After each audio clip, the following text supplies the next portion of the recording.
नमस्कार दोस्तों, स्वागत है आपका मेरे चैनल पर। आज हम बात करेंगे डिक्री और आदेश में फ़र्क।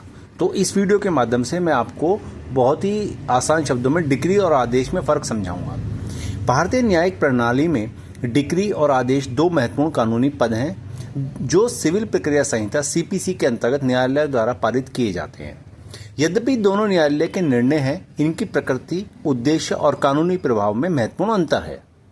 यह प्रस्तुति आपको इन दोनों अवधारणाओं के बीच के सूक्ष्म अंतरों को समझने में मदद करेगी, जो किसी भी कानूनी पेशेवर, छात्र या न्यायिक प्रक्रिया से जुड़े व्यक्ति के लिए अत्यंत आवश्यक है। हम सीपीसी की संबंधित धाराओं, व्यवहारिक उदाहरणों और न्यायिक व्याख्याओं के माध्यम से इन अवधारणाओं को विस्तार से समझेंगे। पहले आते हैं डिक्री क्या है।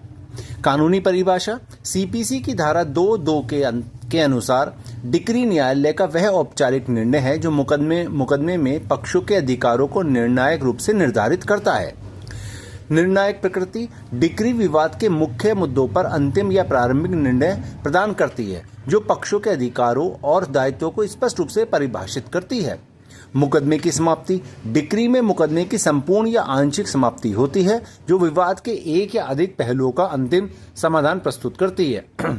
डिक्री के प्रकार। प्रारंभिक डिक्री, जिसे कहते हैं इंग्लिश में प्रीलिमिनरी डिक्री, मुकदमे के कुछ अधिकारों का निर्धारण होता है। अंतिम डिक्री से पहले पारित होती है। उदाहरण: विभाजन मुकदमे में हिस्सेदारी का निर्धारण पूर्ण निष्पादन के लिए अंतिम डिक्री आवश्यक। अंतिम डिक्री, फाइनल डिक्री, मुकदमे का पूर्ण निस्तारण, सभी विवादित मुद्दों पर अंतिम निर्णय। उदाहरण: हर्जाने की राशि का निर्धारण, तुरंत निष्पादन योग्य। डिक्री एक लिखित दस्तावेज होती है जो न्यायाधीश द्वारा हस्ताक्षरित और न्यायालय की मोहर से सत्यापित होती है। इसमें मुकदमे का विवरण, पक्षों के नाम, निर्णय का सार और आदेशित राहत का स्पष्ट उल्लेख होता है। वहीं आदेश क्या है, इसको जानते हैं। कानूनी परिभाषा और दायरा। सीपीसी की धारा 2(14) के अनुसार आदेश वह न्यायालय का निर्णय है जो डिक्री नहीं होता। यह व्यापक परिभाषा इंगित करती है कि न्यायालय द्वारा पारित हर निर्णय जो डिक्री की कसौटी पर खरा नहीं उतरता वह आदेश है। प्रक्रियात्मक महत्व। आदेश आमतौर पर मुकदमे की प्रक्रिया से संबंधित होता है, जैसे सुनवाई की तारीख तय करना, दस्तावेज प्रस्तुत करने का निर्देश, गवाहों को बुलाना या पक्षकारों को विशेष निर्देश देना। ये मुकदमे को सुचारू रूप से चलाने के लिए आवश्यक है। अपील की सीमाएं।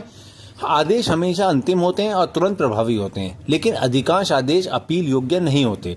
केवल सीपीसी के आदेश 43 नियम 1 में सूचीबद्ध विशेष आदेशों के विरुद्ध ही अपील की जा सकती है। आदेश के सामान्य उदाहरण: सुनवाई की तारीख, न्यायालय द्वारा अगली सुनवाई के लिए तारीख निर्धारित करना जो मुकदमे की निरंतरता सुनिश्चित करता है। दस्तावेज प्रस्तुति, पक्षकारों को निर्धारित समय सीमा में आवश्यक दस्तावेज या साक्ष्य प्रस्तुत करने का निर्देश देता है। गवाह समन, गवाहों को न्यायालय में उपस्थित होने और गवाही देने के लिए समन जारी करना। अंतरिम राहत, अस्थायी निषेधाज्ञा या अंतरिम उपाय जो मुकदमे के दौरान पक्षों के हितों की रक्षा करते हैं, वह आदेश है। डिक्री और आदेश के बीच मुख्य अंतर। विषय वस्तु का दायरा। डिक्री में पक्षों के मूल अधिकारों और दायित्वों का निर्धारण करती है। यह विवाद के मुख्य मुद्दों पर निर्णय देती है। आदेश प्रक्रियात्मक अधिकारों और मुकदमे के संचालन से संबंधित निर्णय, मुख्य विवाद को प्रभावित नहीं करता। प्रकृति और स्थायित्व। डिक्री प्रारंभिक या अंतिम हो सकती है। प्रारंभिक डिक्री के बाद अंतिम डिक्री की आवश्यकता होती है। आदेश हमेशा अंतिम और तत्काल प्रभावी होते हैं। प्रारंभिक या अंतिम का भेद नहीं होता। आवृत्ति और संख्या। डिक्री एक मुकदमे में केवल एक बार पारित होती है, प्रारंभिक और अंतिम मिलाकर। यह मुकदमे की अंतिम परिणाम होती है। आदेश मुकदमे के दौरान कई बार पारित हो सकते हैं। प्रक्रिया की प्रत्येक अवस्था पर अलग अलग आदेश हो सकते हैं।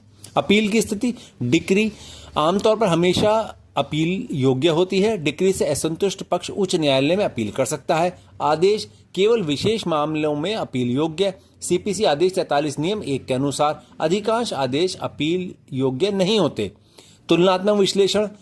कानूनी आधार। डिक्री का होता है धारा 2(2) सीपीसी। आदेश का होता है धारा 2(14) सीपीसी। मुख्य उद्देश्य अधिकारों का निर्धारण, प्रक्रिया का संचालन।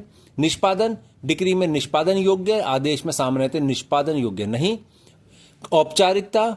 डिक्री में अत्यधिक औपचारिक, आदेश में कम औपचारिक। संशोधन सीमित परिस्थितियों में डिक्री में और आदेश में अपेक्षाकृत आसान। महत्वपूर्ण बात नोट यहाँ है, कुछ मामलों में आदेश और डिक्री के बीच अंतर करना महत्वपूर्ण वो करना चुनौतीपूर्ण हो सकता है। ऐसे मामलों में न्यायालय निर्णय की प्रकृति और प्रभाव और पक्षों के अधिकारों पर प्रभाव को देखकर निर्धारण करता है। निष्कर्ष क्या निकलते हैं? स्पष्ट समझ, कानूनी प्रभावशीलता, व्यवहारिक अनुप्रयोग। मुख्य बिंदु: सामान्य, डिक्री और आदेश दोनों न्यायालय के आधिकारिक निर्णय हैं जो सिविल प्रक्रिया संहिता के अंतर्गत पारित किए जाते हैं। मौलिक अंतर: डिक्री विवाद का निर्णायक समाधान है जो पक्षों के मूल अधिकारों को प्रभावित करती है, जबकि आदेश प्रक्रिया के सुचारू संचालन के लिए होते हैं। कानूनी महत्व: डिक्री निष्पादन योग्य और अपील योग्य होती है, जबकि अधिकांश आदेश केवल प्रक्रियात्मक निर्देश होते हैं। व्यवहारिक लाभ: सही समझ से कानूनी कार्रवाई में स्पष्टता, प्रभावशीलता और समय की बचत होती है। डिक्री न्याय का अंतिम रूप है, जबकि आदेश न्याय तक पहुंचने का मार्ग। आगे का मार्ग: कानूनी पेशेवरों, छात्रों और न्यायिक प्रक्रिया से जुड़े सभी व्यक्तियों के लिए यह समझ आवश्यक है कि कब डिक्री और कब आदेश उपयुक्त है। यह ज्ञान न केवल कानूनी दक्षता बढ़ाता है, बल्कि न्यायिक प्रणाली के प्रति गहरी समझ भी विकसित करता है। अंतिम विचार: भारतीय न्यायिक व्यवस्था में डिक्री और आदेश दोनों अपनी अपनी जगह पर अत्यंत महत्वपूर्ण है। डिक्री मुकदमे का सार है जो विवाद को समाप्त करती है, जबकि आदेश उस मंजिल तक पहुंचने की सीढ़ियां हैं। दोनों के बीच के अंतर को समझना न्याय की प्रक्रिया को समझने के लिए अनिवार्य है। तो आशा करता हूं कि आपको यह वीडियो अच्छी लगी हो, और अगर आपको यह समझ में आया हो डिक्री और आदेश में अंतर, तो हमारे चैनल को सब्सक्राइब करें, वीडियो को लाइक करें, शेयर करें। मिलते हैं आपसे अगली वीडियो में। जब तक के लिए जय हिंद, जय संविधान, जय भारत।